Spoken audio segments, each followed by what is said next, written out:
안녕하세요. 네, 반갑습니다. 한 주일 동안 잘 지내셨어요? 예. 지난주에 뭐 공부했어요, 우리가? 네, 좋습니다. 그죠? 탐진치 삼독을 공부했는데 오늘은 오정심간에 대해서 공부를 하겠습니다. 오정심간 들어보셨어요? 그래요? 오정심간 뭡니까? 그래요? 예, 오정심간이에요. 5가지 오정심간.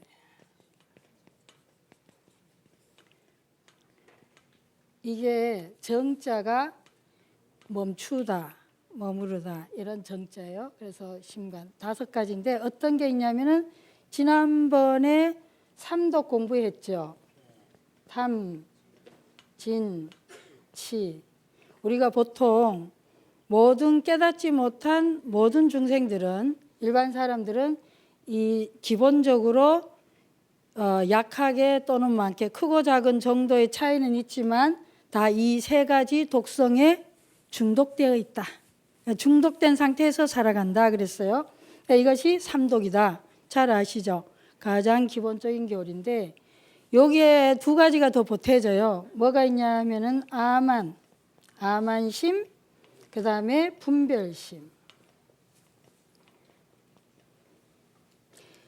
우리 불교에서 기본적으로 우리가 수행한다 했을 때 누구나 이 3가지 독성에 중독되어 있고 마음 공부다 또 불교 수행한다는 건 이 3가지 독성을 정화시키고 해독해 가는 과정이다 그랬어요.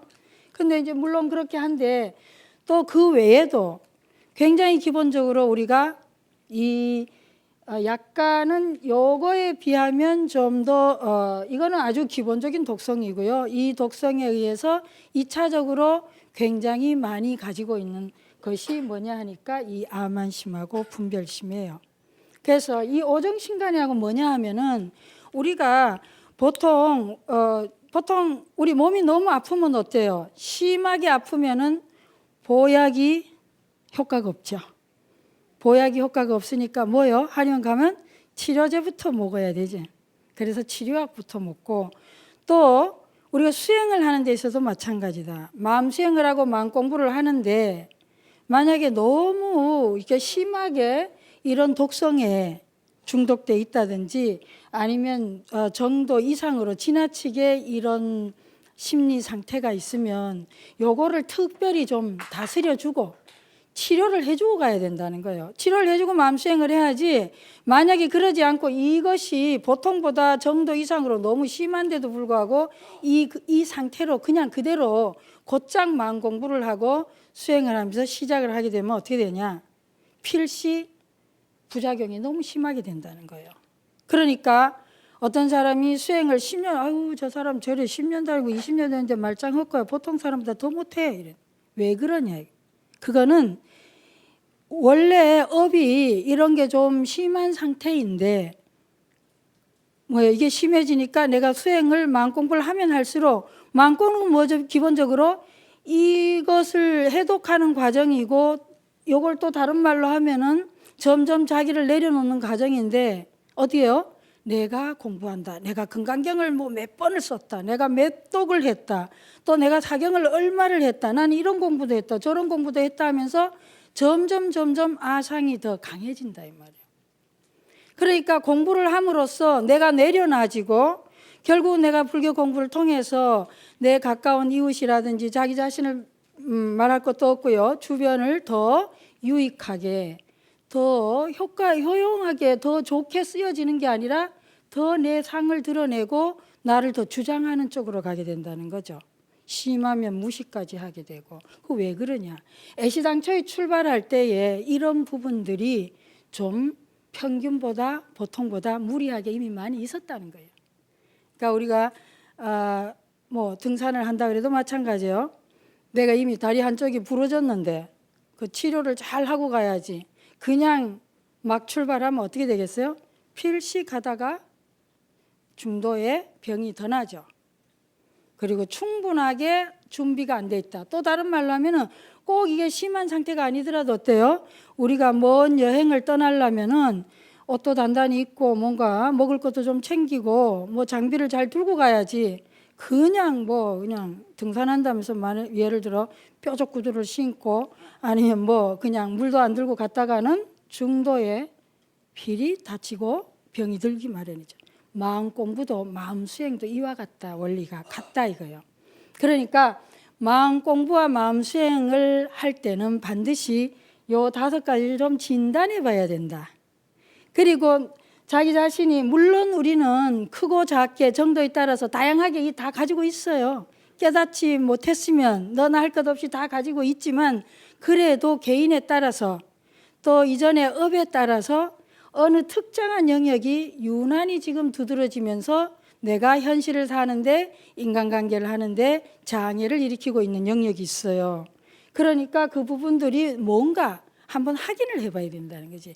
자, 첫 번째 이게 탐욕입니다. 탐욕이 유난히 심한 건지 물론 다 골고루 있다 그랬어요. 두 번째는 화가 유난히 내가 심한지 또 유난히 어리석은지 아니면 아만 이건 뭐예요? 아만이 아집이죠. 아만 아집이 내가 유난히 센지 아니면 늘 분별해. 이 분별이 뭐예요? 마음이 굉장히 산란해져. 다른 말로 하면 이거 아른 말입니다. 그러니까 내 뭐예요? 뭐 하나 배우거나 뭐 하나 알면 늘 아는 척하고 판단하고 분석하고 평가하고 이러는 경우 있죠. 공부한 게 하면은 그냥 앉아서 듣질 않아요. 하나 알게 되면 꼭 그걸 기초로 해가 판단하고 평가하고 분석한다. 근데 우리가 근본적으로 공부하는 이유가 뭐겠어요? 판단하고 분석하려고 평가하려고 하는 거 아니죠. 그 공부를 통해서 나 자신을 포함해서 가족, 환경, 내 주변을 더 유익하게 하도록 더 효과 있게 쓰여지도록 하는 것이 공부지. 판단하려고 하는 거 아니거든요. 근데 그렇게 된다. 그러니까 과연 내가 어떤 특성을 더 많이 갖고 있어서 일상을 인간관계, 대인관계하고 살아가는데 좀 심하게 장애가 일어나나 마찰이 심해지나 갈등이 심한가 살펴보자. 거기에 따라서 애시당초의 부처님 가르침에서는 처방을 달리 내리고 있어요. 처방을 다르게 내리는데 탐욕 같은 경우는 전형적으로 보통 우리가 부정간을 해요. 부정간 하면 요즘은 이런 거 안 하죠. 백골간 뭐 이런 거 들어보셨죠? 대표적으로 백골간 같은 게 이렇게 해골을 놓고 이렇게 명상을 하고 지금도 남방에 이런 데 가면 어떤 수행처 입구에다가 이렇게 해골 이렇게 걸어놓고 그렇게 하는 경우도 있어요. 그러니까 이게 탐욕이라고 하는 우린 보통 뭐죠? 식욕, 수문욕, 성욕, 재물욕, 명예욕 이런 기본적인 욕구입니다. 그것이 누구나가 있지만 누구나가 원하지만 뭐예요? 정도 이상으로 많은 거예요. 지난주에 뭐라 그랬어요? 탐욕이 필요하지 않는데 필요한 만큼보다 더 많이 원하는 거. 그게 탐욕이라고 했어요. 자초월 심리학자 중에 스타니슬라브라는 사람이 있는데요. 뭐라고 했냐면은 당신이 정말로 필요로 하지 않는 것을 그거는 뭐요? 아무리 가져도 만족할 수 없다. 내가 굉장히 목이 말라. 그러면 물을 얻으면 어때요? 목이 너무 마르고 갈증이 나니까 물을 마셔버리면 굉장히 충족되죠. 시원하게 만족이 돼요. 그러면 이게 마음이 쉬어지는데 목도 마르지 않는데 계속 물을 원하면 어때요? 축적만 하겠지. 마실 수는 없고. 왜? 그러면 축적만 하니까 어때요? 내 마음은 시원해지거나 갈증이 내려놓지 않아지죠. 돈도 마찬가지예요. 만약에 내가 정말로 돈이 필요한데 그 필요한 돈이 생기면 어때요? 너무 감사하고 너무 유용하게 쓰지만 필요 이상으로 많게 되면 어때요? 만족은 안 돼. 그러면서 왜? 끊임없이 축적하죠. 근데 아무리 축적을 해봤자 그걸로 인해서 진정한 의미의 충족은 일어나지 않는다. 네, 탐욕은 그런 거예요. 내가 실질적으로 정말로 필요한 것 이상으로 너무 많이 끊임없이 원할 때. 그러니까 그럴 때는 이게 부정간을 하라 그랬는데 현실적으로 보면 이게 부정간이 어떤 경우는 좀 필요하긴 해요. 그래서 뭐 그런 거 기본적으로 뭐 육신이 있어서 또 그래 탐욕을 일으키는 거니까 뭐 어떤 옛날에 표현할 때 무슨 우리 육신을 뭐 피고름의 주머니다. 또 뭐 이쁜 사람들 보면 뭐 이쁘지만 사실은 뭐 뭐예요? 그 안에 똥 오줌 들고 뭐 해골 바가지 이거 연사가 그런데 또 예, 그 제가 지난 시간에 말씀드렸듯이 내가 또 기본적으로 성 욕구가 많다. 이런 뭐예요? 사실은 내가 탐하는 건데 상대가 나한테 꼬리친다. 이렇게 좀 역으로 그런 투사가 일어날 수도 있다 그랬어요. 그러니까 이것이 아주 심한 경우에는 물론 조금은 효과적이기도 하지만 보통의 경우는 까닭 잘못하면 부작용도 있고 요즘처럼 이제 긍정 심리학, 긍정적인 그 마인드 를 많이 긍정적 측면을 강조한 때는 좀 요거보다는 저는 이제 대안으로 부정간이 심할 땐 부정간 해야 되죠. 근데 이제 그거보다는 좀 무상감 같은 게 있죠. 참 내가 뭐예요? 무상하다는 게 아무리 탐해봤자 한생 잠깐이다. 뭐 이런 생각을 하는 것도 도움이 되지 않을까 이런데 아무튼 자 탐욕이 심한 경우는 부정간을 하라 그랬고요. 화가 많은 경우는 자비간을 하라 그랬어요. 자비간. 그 다음에 어리석음은 뭐냐니까 뭐에 대한 어리석음이냐. 인과법을 모른다는 거죠. 기본적으로. 연기법을 몰라요. 인연법을. 그래서 여기 어리석은 사람들은 인과법에 대해서 인연법에 대해서 관을 해라. 그래서 인연관을 하라고 그랬어요. 또 아만이 심한 사람 유난히 또 아집이 심해 아집이 심한 사람 뭐예요? 아집 뭐죠? 자기 경험에 대한 집착이라 그랬어요. 아집은. 그리고 아만이라고 하는 것은 내가 늘 비교해서 우월감을 갖거나 열등감을 갖는 거래요. 그러니까 아집이 심한 사람은 뭐를 하라 그랬냐 하면은 개분별관이다. 개분별관이 뭐냐? 이런 여러분 말씀드린 금방 아실 거예요. 4대 내 자기에게 아만심, 내 프라이드 아니에요. 비교해서 우월하다. 내가 정말 또 뭐 열등감 느끼고 이런 건데 우리가 기본적으로 뭘로 구성되어 있냐. 4대 지수화풍으로 되어 있다. 자기 자신. 또 5온입니다. 색수, 상행식. 이거는 5온이 색수, 상행식인데 방금 좀 전에 반야신경 하셨죠? 그러다가 뭐예요? 간자재 보살께서 시조견 비춰봤어요. 오온 개공. 오온이 공함을 알았어요. 그러니까 뭐 하셨어요? 도일체고액 사자리. 도일체고액 건넜어요. 뭘? 일체의 고통을 건넜다. 그러니까 오온이 결국은 뭐예요? 공한 줄 알면 일체의 고통을 경한대. 그러니까 우리가 많은 고통 중에서는 내가 비교하고 아만 열등감을 내거나 우월감을 내거나 이렇게 해서 많은 고통이 일어나는 것들 많이 있죠. 내가 무시당했다 아니면 뭐 내가 어떻게 인정받냐 못 받냐 사랑받냐 못 받냐. 그래서 이 부분을 하게 되면 결국은 그런 고통의 괴로움의 갈등으로부터 자유로워진다. 또 온도 있고 12처 뭐 18개 이런 게 있어요. 일일이 다 하기는 어렵지만 나중에 따로 시간이 가능하다면 요건 또 설명을 해드리기로 하고요.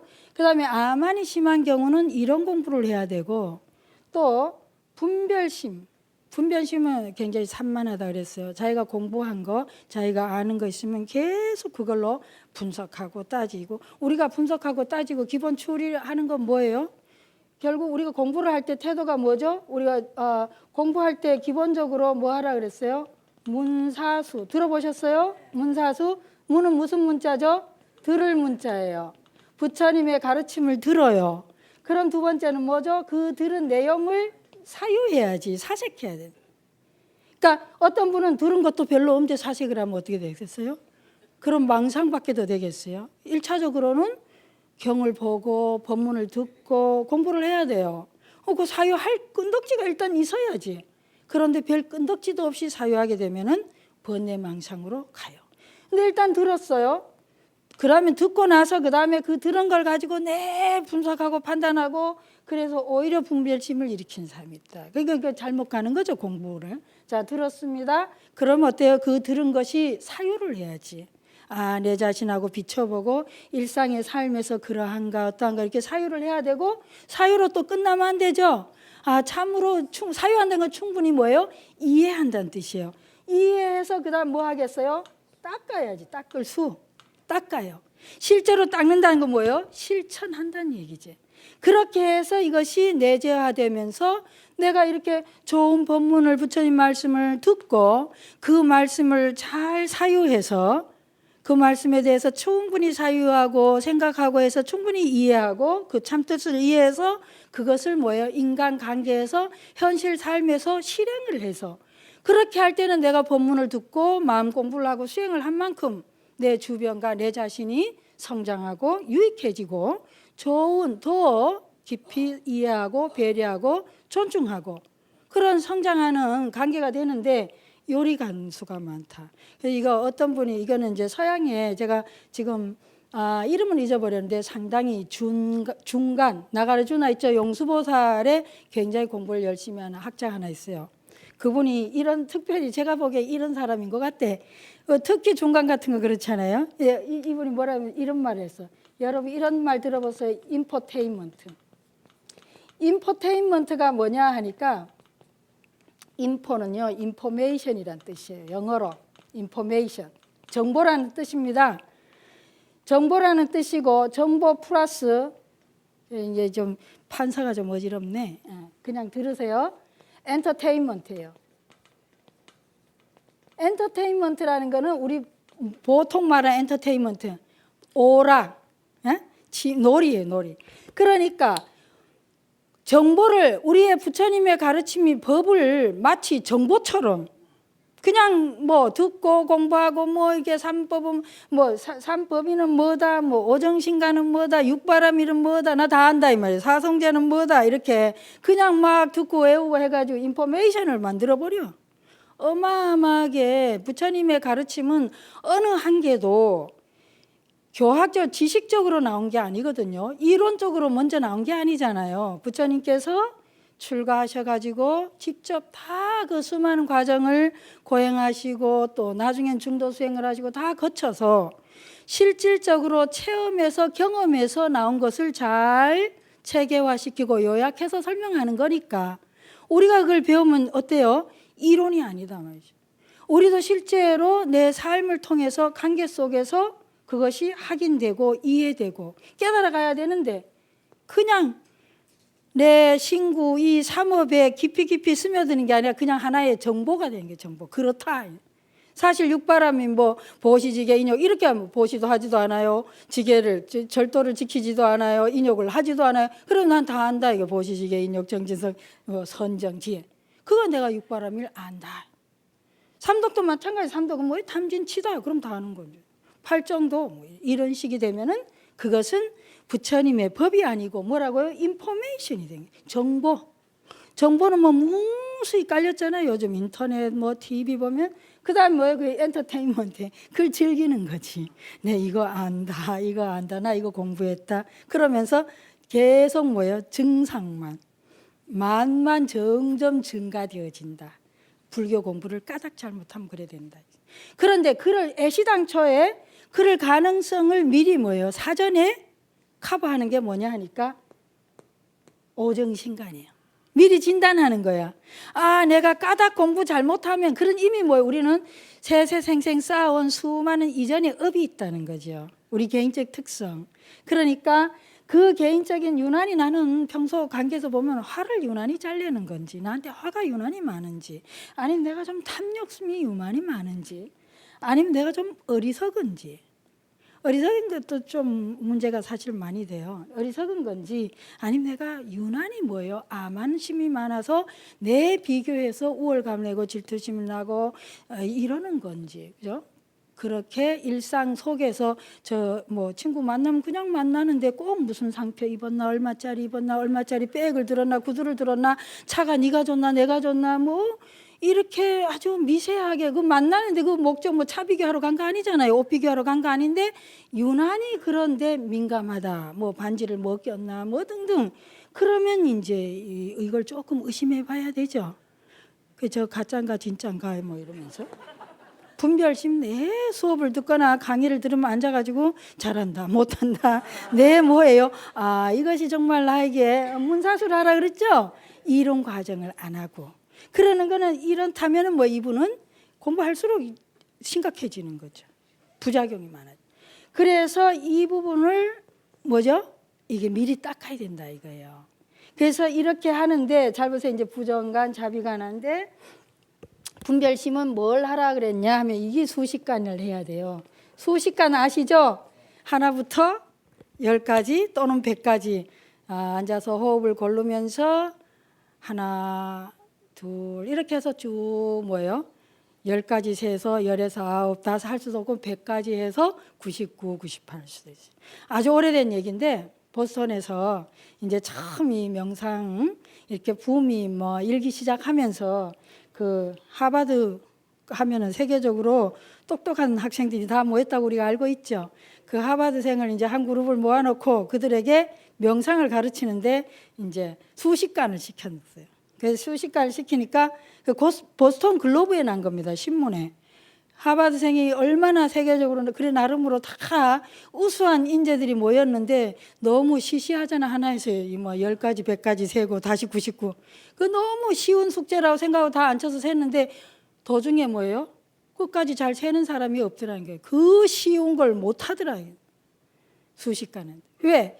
항상 우리가 공부하는데 다르잖아요, 과제가. 그래서 아이고 너무 쉽지 않아요. 앉아 가만히 편안하게 앉아가 허리 세우고 눈 감고 뭐예요? 하나, 둘, 숨을 들이쉴 때마다 하나, 내쉴 때마다 둘만 하든지 이렇게 가르쳤는데 아무도 그 끝까지 잘 못 세더래. 중간에 계속 틀리더라는 거예요.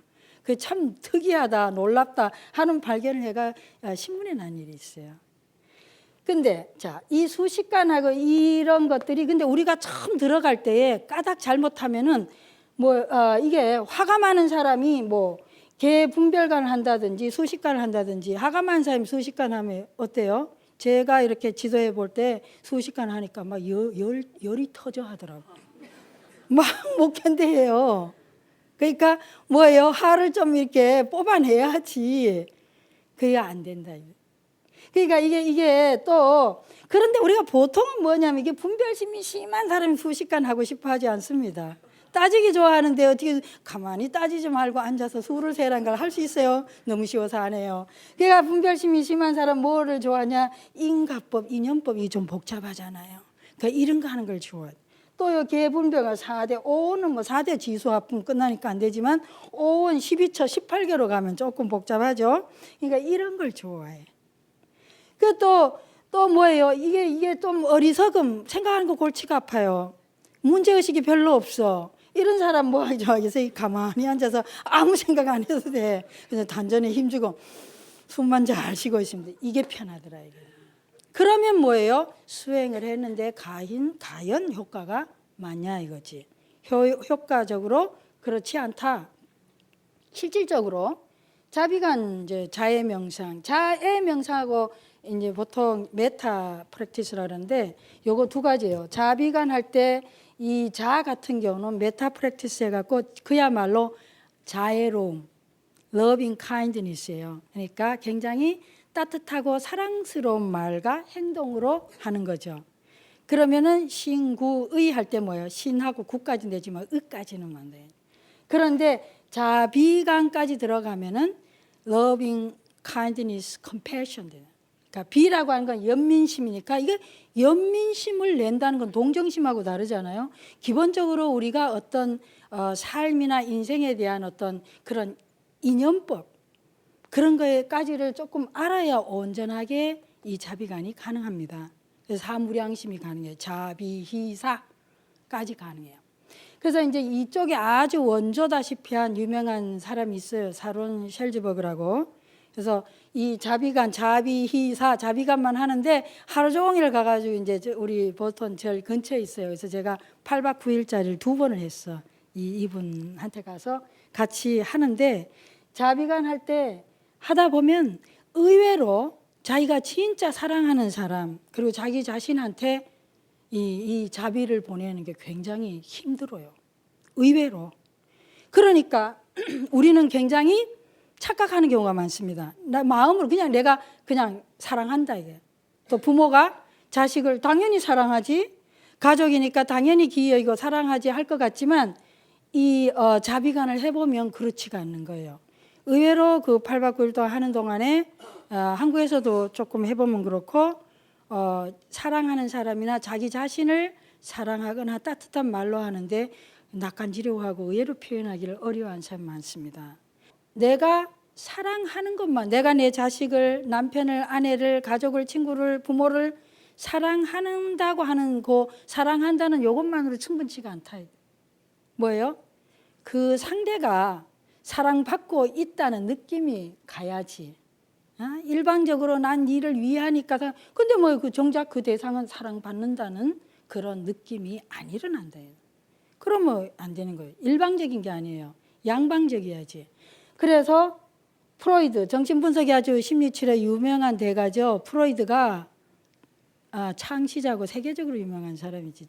심리치료에서는 정말로 뭐 뺄 수 없는 사람인데, 프로이드 제자가 하루는 프로이드한테 물었어요. 언제 심리치료가 일어나냐, 치유가 일어나냐 물었을 때 프로이드가 뭐라 그랬냐면, 치료자가 내잠자를 진실로 사랑하고, 진실로 사랑해요. 부모가 자식을 진실로 사랑하고, 그거 가지고는 안 된다. 그 다음에 내담자가 이 치료자가 진실로 나를 사랑한다는 사실을 알 때, 그때 치유가 일어난다. 그러니까 부부 간에도 마찬가지고 부모 자식 간에도 마찬가지고 모든 관계에서 마찬가지예요. 자기 혼자 뭐 내가 그게 아니고 난 사랑했는데 억울하다, 내가 그렇게 위해줬는데 뭐냐, 뭐 배신감 느끼고, 이게 다 소용없는 일이에요. 처음부터 뭐죠? 내가 그런 의도를 가지고 위해줬어요. 사랑했어, 배려했어, 존중했어. 거기서 끝나면 소용이 없는 거예요. 상대도 정말로 내가 의도한 대로 사랑받았다고 느끼는지, 그렇게 체험하는지, 존중받았다고 그렇게 느끼고 체험하는지, 거기까지가 가야, 그럴 때 거기에서 우리가 굉장히 성장이 일어나고 변화가 일어나고 좋은 에너지가 서로 상승작용을 하는 거지, 내 혼자 내 마음으로 그렇게 해가지고는 안 된다. 굉장히 중요한 얘기입니다. 그래서 어떤 분이 이런 질문을 했어요, 저한테. 사랑하고 자비 그 차이가 뭐냐? 사랑하고 자비가 차이가 뭐냐? 이 질문이 있었어요. 그래서 제가, 사랑은 뭐예요? 내 마음으로 그냥 가능한 거야. 내 혼자 사랑해도 짝사랑 있잖아요. 그리고 이게 착각도 사랑이 일방적인 것도 가능한데, 여기 이 자비는 뭐냐면요, 이것도 뭐 일방적으로 낼 수 있는 거죠, 한쪽에서. 그때 그렇지만 달라요. 이 사랑은, 자비에는 기본적으로 사랑하지만 이 사랑에다가 뭐가 들어가냐면 지혜가 들어가요. 왜 우리가 사랑이란 이름으로 그렇게 눈물, 콧물, 분노, 온갖 인생의 유행가 한번 들어보시면 뭐 예나 지금이나 거의 많은 경우가 다 사랑하고 울고 뭐 불고 좋아하고 이런 거잖아요. 그런데 왜 그렇게 많이 일어나냐? 여기는 뭐가 필수가 아니라 지혜가 필수가 아니에요. 지혜가 들어가게 되면 뭐겠어요? 완벽한 사랑, 이상적 사랑. 그러면 뭐예요? 저절로 사랑이 뭘로 변화돼요? 자비로 변환이 되는 거죠. 그래서 이 사랑, 이것이 정말로 완전해지면 자비와 하나 다를 게 없겠죠. 근데 그렇게 완전해지면 얘는 더 이상 그런 대중적인 일반적인 사랑이 너무 많이 오염돼 있잖아요. 그래서 사랑이, 그죠? 사랑이라, 그러니까 자비로 바뀌어진다. 이 자비에는 뭐예요? 근원적으로 우리 어떤 존재에 대한 이해라 그럴까요? 삶에 대한, 인생에 대한 뭔가 이런 거에 대한 깊은 성찰과 통찰과 어떤 온 몸으로 온 마음으로 그렇게 머무르는 거죠. 그럴 때 그런 게 가능해져. 그래서 이런 차이가 있다. 그래서 우리가 어떤 사람 요즘 이제 자비 명상을 하는데 해보면, 아유, 난 자비 명상에서 굉장히 효과를 봤다는 사람하고 어떤 사람 뭐 그저 그렇더라, 뭐 별로 이렇게 재미없어 하는 사람, 차이가 뭐냐? 화가 아주 많은 사람은 정말 효과를 봐요. 그런데 뭐 마음속에 크게 화가 없는 경우, 또는 이 화도 두 종류가 있어요.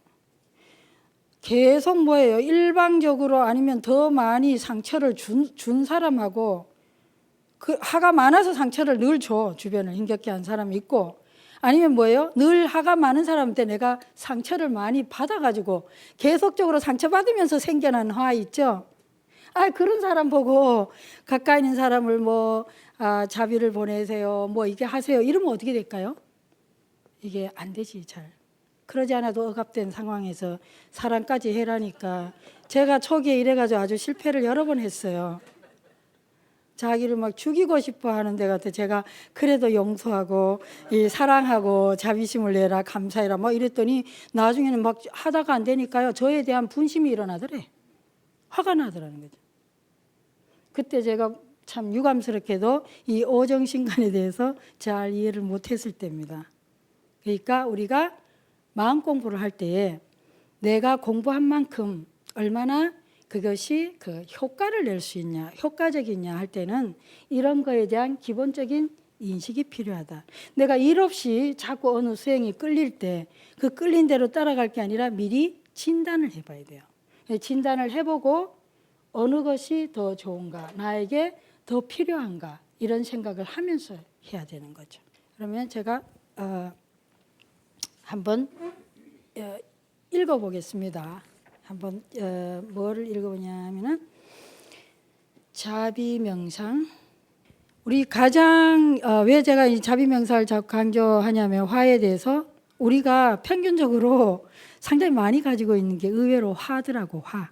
사람들이 그 불자들이 저한테 요청할 때 화나는 마음 이거를 어떻게 다스려야 될지 관계 속에서 거기에 대한 질문들이 많이 나와요. 주로. 그래서 오늘 화에 대한 걸 한번 생각해 보겠습니다. 자, 이 책의 제목이 자비가니 조용히 눈 감고 한번 들어보세요. 자, 허리 세우시고 네. 자, 허리 세우시고 필기는 좀 안 하셔도 괜찮아요. 자, 마음을 배꼽 및 단전에다가 주의를 보내보세요. 자, 숨을 편안하게 들이쉬시고 내쉬고. 자, 한번 들어보세요. 마음의 제목이 그는 나에게 와서 꽃이 되었다. 자비관입니다. 마음의 화, 에너지가 많은 사람은 모든 생명의 행복을 염원하는 자비관을 하는 것이 효과적이다. 자비관은 자비명상이나 자해명상으로 불리며 팔리어로는 메타명상이다. 자비명상은 사무량심을 배양하는 훈련이다. 사무량심은 자애, 연민, 기쁨, 평정이라 그랬어요. 자애 훈련은 모든 중생의 이익과 행복을 바라는 마음에서 그들을 향한 따뜻하고 친절하고 사랑스러운 마음을 배양하는 것이다. 연민 훈련은 고통받는 생명들을 향해 그들이 고통에서 벗어나기를 바라는 마음을 배양하는 것이다. 그런데 특히 우리 가운데는 자기 자신을 사랑하는데 어려움을 겪는 이가 많다. 자, 오늘 한번 눈 감은 상태에서요. 자기 자신을 향해서 한번 잠깐 자해 명상 한번 해볼까요? 자, 눈 감으시고 저 쳐다보지 마세요. 자, 보지 마시고 마음을 배꼽 및 단전에다 보내세요. 그러면 이제 자기 자신을 향해서 따뜻한 기운을 보내봅니다. 자, 나 아무개가 오늘 하루 편안하기를. 자, 살짝 자기 자신을 향해서 가볍게 미소를 한번 미소 띤 얼굴을 한번 자 입가에 살짝 미소를 지어보세요. 자기 자신을 향해서 가볍게 미소 지어봅니다. 네, 입모양을 아주 살짝 미소 지어보세요. 오늘 하루 마음이 편안하기를. 자기 자신의 이름을 아무개가 아무개야 오늘 하루도 행복한 하루가 되기를.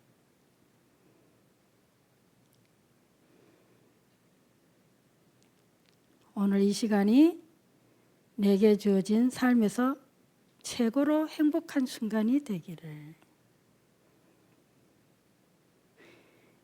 오늘 내가 만날 많은 인연들과 함께 가장 편안하고 좋은 시간을 보내기를. 네, 조용히 눈 뜨세요. 방아차게 뭘 내려놓으라는 거예요? 대체? 자기를 내려놓으라고? 자기가 내려놔집니까? 불가능해요. 내려놓으려고 하면 할수록 뭐예요? 반작용에 의해서 더더욱 집착이 일어나요. 그래서 사실 방아착은 뭘 내려놓는 거냐? 제가 엊그제 가만히 생각해 봤더니 방아착은 경계, 대상을 놓는 거더라고. 내 안에서 뭐예요? 온갖 괴로운 생각이나 느낌이나 기억이나 일어났죠. 괴로운 생각이나 느낌이 일어나면 그냥 지 혼자 그러나요? 반드시 뭐가 있어요? 괴로운 대상이 있죠. 마음속에. 그 대상을 놓으라는 거야. 그게 자식이 됐든, 그게 부모가 됐든, 친구가 됐든, 돈이 됐든, 뭐가 됐든 그걸 놓으라는 거지. 그게 놓는 게 쉽지. 뇌를 어떻게 놔요? 뇌를 놓으면 뭐 죽으라는 얘기인가? 뭐 안 된다. 우울증에서. 그래서 요 시간에 하실 땐 저를 들면 안 돼요. 저를 들고 쳐다보고 자꾸 하시면 자꾸 저가 들어져서 안 됩니다. 특히 이거 탐욕 같은 경우는 제가 아까 부정간에서 무상간을 말씀드렸는데 지난 시간에 여러분이 제가 뭘 말씀드렸어요? 원력을 말씀드린 거지. 원력. 원력하고 탐욕 자체를 어떻게 내려놓나 이거예요. 뭐 가진 거 다 내놓고 그런다고 그만 살 거예요? 힘들어요. 누구나 기본적으로 탐욕은 있어요. 이 탐욕 자체를 갖고 씨름해서는 안 된다. 그러니까 정신분석에서는 뭐예요? 탐욕 때 욕구가 뭐라 그랬죠? 기본적인 욕망이라 그랬죠? 재물욕, 수면욕, 성욕, 식욕, 명예욕 이런 거. 그럴 때 정신분석에서는 승화라는 말을 씁니다. 승화시킨다 이게. 뭔가 그런 욕망을 욕망 자체로 드러내면 관계가 다 깨지고 현실 사는데 힘들죠. 그러니까 이것을 예술이나 운동, 스포츠나 다른 방향으로 전환시켜서 사회가 생각할 때 바람직한 방식으로 그것을 치환해서 전환해서 내놓는다는 거죠. 그럼 우리 불교에서는 어떻게 하면 좋을까요? 원력을 세워라 이게 탐욕은. 욕심 자체를 갖고 씨름하지 말라는 게 무익합니다. 그럴 게 아니라 욕심 자체를 어떻게 변환시키냐니까 원력으로 변환시켜요. 그러니까 상생이죠. 나도 좋고 너도 좋고 우리가 더불어서 함께 좋을 수 있는 그런 원력을 세우는 거죠. 우리 어떻게 하면 우리 모두가 함께 행복하고 성장하고 더 나은 삶을 살 수 있냐. 그래서 내 그런 탐욕심을 그냥 직접 씨름하고 욕심을 내려놓고 욕심이 문제 이래서 안 되니까 그런 원력을 세워서 더 나누고 그죠? 점점 나누어 가면서 그래서 대승불교에서는 1번이 뭐예요? 보시하는 거죠. 뭐 대단한 걸 하라는 게 아니라 말로든 또는 아주 작은 것든 시간 뭐든지 간에 서로 나누면서 서로 그렇게 나아가면 뭐 이것이 이제 하나의 트랜스포밍이다. 변환시키는 거. 전환시켜서 그렇게 되면 처음에 말씀드린 유식에서 전식 득치하는 지혜로 변환이 가능한 거죠.